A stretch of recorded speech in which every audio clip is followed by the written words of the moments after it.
High বন্ধুরা, দেশ থেকে যারা দেখছো বা দেশের বাইরে থেকে যারা দেখছো তাদের সকলকে রং বেরং 24 ব্লগ চ্যানেলে স্বাগত জানাচ্ছি। আমি একটা নতুন ব্লগ নিয়ে চলে এলাম। সকালে সমস্ত কাজকর্ম হয়ে গেছে, চলো রান্নাটা একটু শেয়ার করে দিই। এই যে আমি আজকে দেখো কি বানাবো সেটা শেয়ার করে দিচ্ছি। এখানে আমি পনিরকে হালকা নুন আর হালকা মানে অল্প হলুদ দিয়ে ভেজে নিচ্ছি। এখানে অল্প ভাজা হচ্ছে আর আগেই আমি ভেজে রেখে দিয়েছি পনিরটা দিয়ে করব পোস্ত, খেতে দুর্দান্ত হয়। আর এখানে দেখো ডাঁটা, কুমড়ো, বেগুন আর আলু কেটে রেখে দিয়েছি। এটা দিয়ে আমি সর্ষে দিয়ে একটা তরকারি বানাবো। আর ডাঁটার গুণাগুণ সবাই জানো, ডাঁটাতে মানে প্রচুর গুণাগুণ আছে। এই যে পনিরটাকে আমি হালকা করে ভেজে নিচ্ছি, বেশি ইয়ে করে ভাজবো না, কড়া করে হালকা ভেজে নিচ্ছি।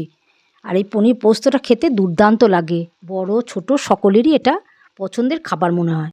পনিরটা ভাজার পর দেখো অল্প তেল ছিল, ওই তেলের মধ্যেই পোস্তটা হয়ে যাবে, কেননা পনিরে ভাজারও তেল আছে আর পোস্ততে খুব একটা বেশি তেল লাগবে না। এখানে আমি একটা শুকনো লঙ্কা আর অল্প একটু কালো জিরে দিয়ে এটাকে নেড়ে নিলাম। এবারে মিক্সিতে আমি পোস্ত পেস্ট করে আগে থেকেই রেখে দিয়েছি। এবারে পোস্তটা আমি প্রথমে দিয়ে দেব। এই যে পোস্তটাকে ভালো করে নাড়িয়ে এখানে দিয়ে দিচ্ছি। আর মিক্সির মধ্যে প্রচুর পোস্ত লেগে থাকে, ওটাকে আমি বারবার ধুয়ে জলটা দিয়ে দেব, কেননা জল আমার একটু প্রয়োজন এর মধ্যে। পোস্তটা যা জল দেওয়া হয়েছে, তারপর জল দেওয়া মানে অল্প, মানে জল তো দিতেই হবে। অল্প দেখো জল দিয়ে দিলাম, আবার ভালো করে ধুয়ে মিক্সির জলটা দিয়ে দিলাম। আমার একটু জল লাগবে, কেননা পনির অতগুলো পনির আছে, ওগুলো তো একটু পোস্তর মধ্যে ডুবতে হবে, কিন্তু জল জল করব না। এটা রান্নাটা একটু গ্রেভি গ্রেভি হবে। আর এটা খেতে কিন্তু দুর্দান্ত হয়, বাচ্চা বয়স্ক সকলেরই আমার মনে হয় প্রিয়, যারা অন্তত নিরামিষ খাবার পছন্দ করো।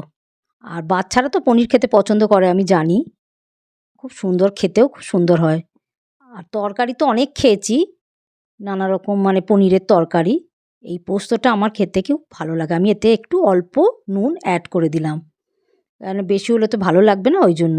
আর দেবো অল্প একটুখানি চিনি, মানে নিরামিষ তরকারি একটু হালকা মিষ্টি মিষ্টি হয়, ওই জন্য দেবো অল্প একটু চিনি।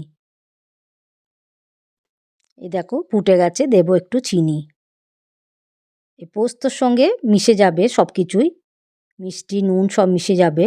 আমি নুন মিষ্টি মানে সব চেক করে নিয়েছি, ঠিকই আছে এগুলো।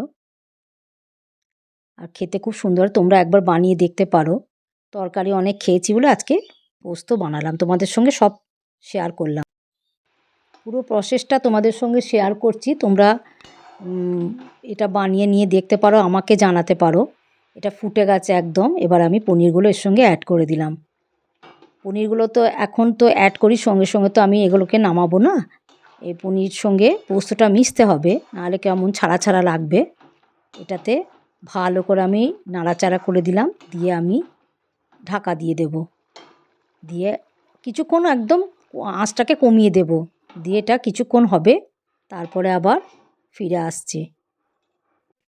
দেখি ঢাকাটা খুলে, আমার মনে হচ্ছে পনির পোস্তটা হয়ে গেছে।